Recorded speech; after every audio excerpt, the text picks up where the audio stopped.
A Minnesota teen has been charged with 2 counts Program of councils come under fire for the sheer percentage of the budget the organization Amber Heggie took over from there, scoring 5 of her 17 points in overtime to seal the Finally win. tonight is the USD Coyotes basketball home opener at the Dome.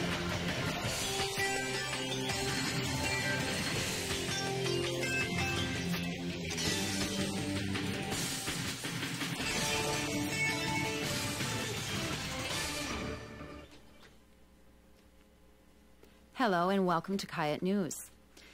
With the new SD logo, the university's made some major changes, but one change students might not be aware of is their Coyote card. We'll have Associate Dean of Students Phil Covington in today to tell us what to expect, but first, Penn State coach Joe Paterno says he'll retire at the end of the football season, but it remains unclear if the university will allow him to coach that long in the wake of a sexual abuse scandal that has implicated top school officials. His immediate future is still in the hands of Penn State Board of Trustees, which meets on Friday.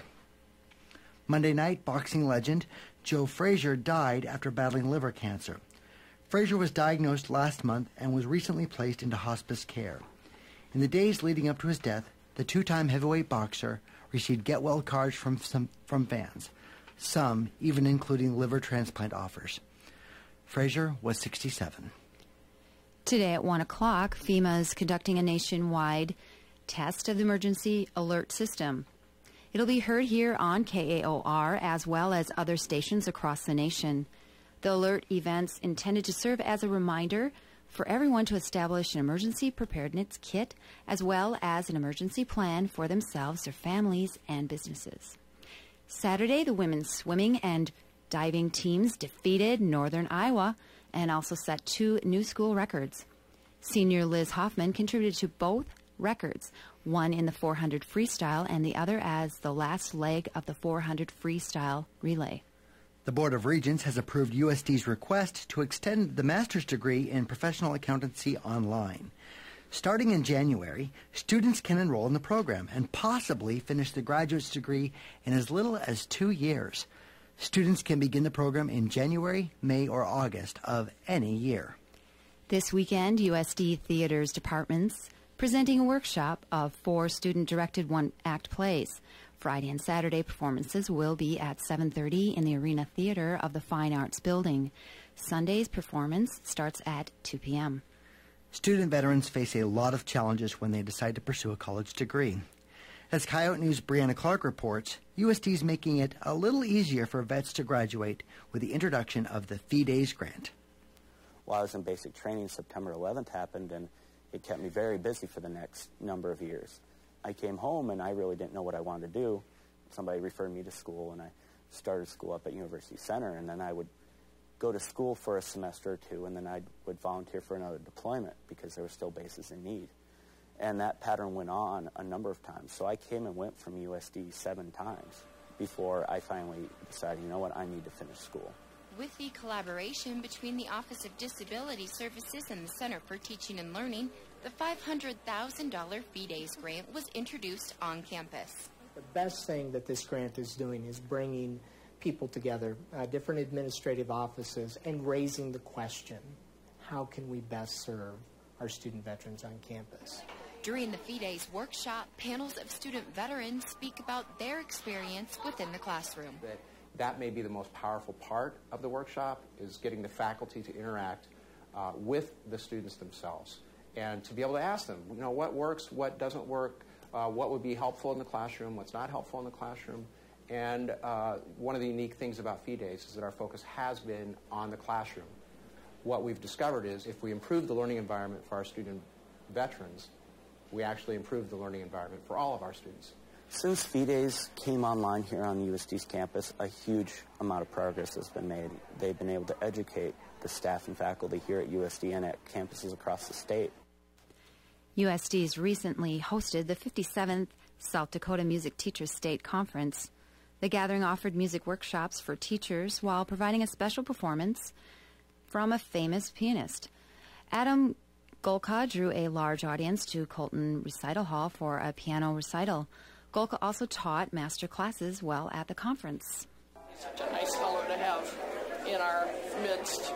He's very cooperative and obviously obviously loves his instrument very much and plays it beautifully, so we're very honored to have him. Golka performed musical numbers from composers such as Beethoven and Brahms, but the final number was the most memorable. Mephisto Waltz by Liszt, which was very showy and very exciting to hear. It was exciting to watch the audience when he played that. They were so excited for him. Coming up after the break, Associate Dean of Students Phil Covington will be in to tell us more about the Coyote card changes. Stay with us.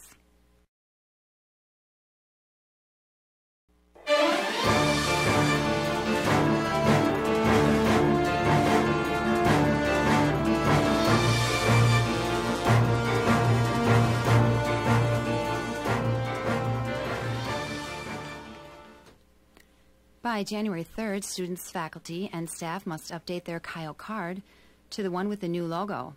Here to tell us more about the change is Associate Dean of Students, Phil Covington. Thanks so much for being with us today, Phil. Thank you for having me. What are the changes with the Coyote new card?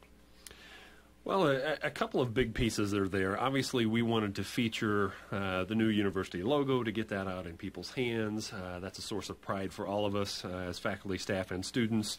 And secondly, and maybe more importantly, we have been going through a process of upgrading a lot of our technology that the card utilizes, and it really worked out kind of as a perfect storm point in time that the logo happened with all these technology changes, that it made sense for us to go through this recard effort for all of our faculty, staff, and students. And where can the students go to get their new card? A couple of different options available. Monday through Friday, 8 a.m. to 5 p.m. They can get their new card at the Coyote Card office, which is on the second floor of the Munster University Center. It's right at the top of the main staircase or just as you come off of the elevator. For those who needed a little bit more extended hours, they're available Monday through Friday, 8 a.m. to 7 p.m. at the Wellness Center, just in the administrative offices. So you get a couple extra hours over there. That's a nice little added benefit for us. Previously, students had to pay a slight charge for getting a new card. Phil, what is it in this situation? Is it all of the cards are available at no cost, regardless. Faculty, staff, and students, we are replacing those cards for free.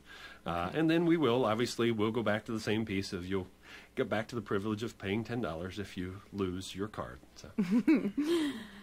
Will there be any added features to the card?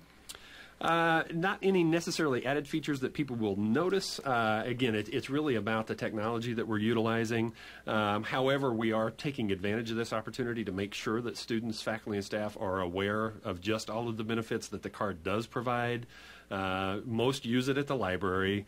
Students who live on campus use it to swipe into the residence halls, things of that nature, using it to swipe into the wellness center when you want to go work out. But people don't always take advantage of Coyote Cash. Those who are on meal plans are using it for their meal plans, for their flex dollars to be able to spend. Faculty and staff can also utilize it for flex dollars. Many are not utilizing the Coyote Cash. We're seeing more and more as a growing benefit for taking advantage of our partnerships with on and off campus vendors. Really a great way to support our local economy and not have to worry about carrying cash all the time. Just put a little money on your card each month. You can even do that online now, which is a new feature we just added last year in the spring. So you can do it or have a parent, loved ones do it for you. Great way for them to give you some money. That's right. Well, I already got mine replaced, so awesome. I went up there and responded to the email, so I have a new card, new photo, so it's great. Well, I want to thank you so much for coming in today, Phil, and letting us know what we all need to do. We need to respond to that email that we all received, so thank you so much. And you'll be getting some more info. Thanks for your time. You bet.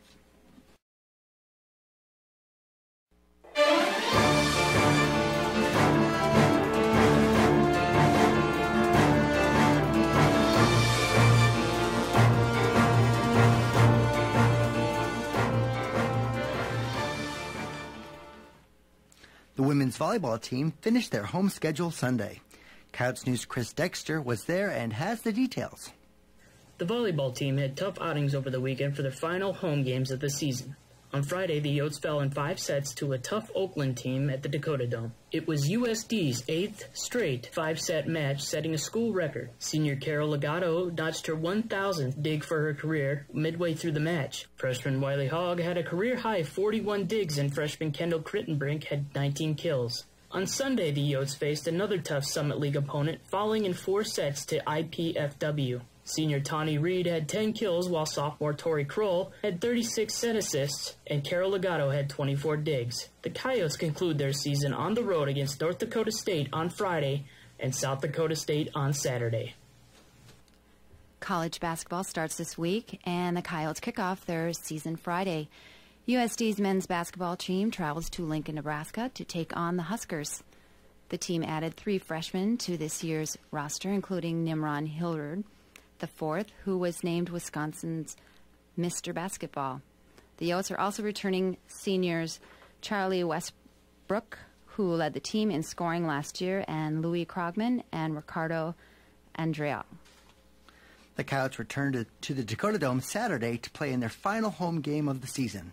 The team hosts Missouri's S&T, and it's also Senior Day. The Yotes will honor 23 seniors.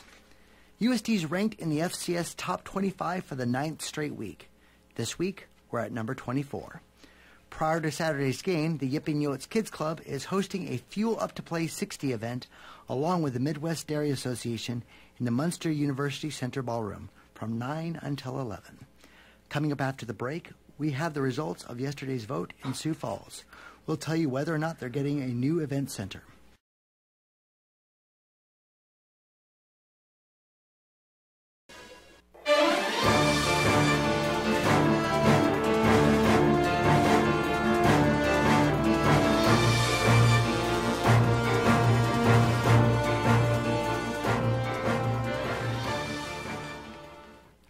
Yesterday, Sioux Falls citizens voted 58% in favor of building a new event center.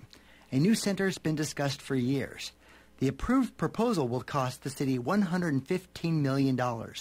Sioux Falls Mayor Mike Huther says it won't raise taxes, but will create new jobs and boost the economy.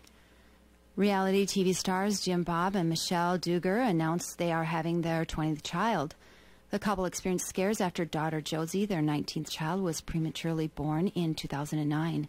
But they say that they stand by their decision to have another baby. The Dugars homeschool all of their children. Well, that's all for Coyote News Radio. Be sure to grab a copy of the New Volant out today and see which Coyote statue students want on their campus. And don't forget to tune in to cable channel 21 tonight at 5 to watch Coyote News and find out how students feel about gas prices.